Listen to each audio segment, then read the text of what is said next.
Angrakha panel kurti তৈরি করব, তার জন্য আমরা উপরের পাটটা কাট করে নিলাম। এই রকমভাবে আমরা আংরাখার জন্য এরকমভাবে মার্ক করে কাট করছি। এখানে প্যানেল কাট করছি প্রপার মেজারমেন্ট নিয়ে। আর এই মেজারমেন্টের ভিডিও তো আপনি দেখতেই পাচ্ছেন। এছাড়া যদি আরও ডিটেলিংয়ে বুঝতে চান, অ্যাটাচেবল ভিডিওতে ক্লিক করতে পারেন। তো এই রকমভাবে আমরা মেজারমেন্ট নিয়েছি আর এইভাবে আমরা কলিগুলোকে কাট করেছি।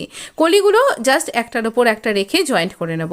এবার আমরা এখানে চলি পাটটা, আংরাখার যে চলি পাটটা সেখানটা কাট করছি। এখানে আংরাখার যে এক্সট্রা করে আমি আংরাখায় কলি জুড়েছি। তো এখানে দেখুন আমরা কলিটা এখানে আংরাখাকে হাইলাইট করেছি এইরকমভাবে গোটা লেসের সাহায্যে।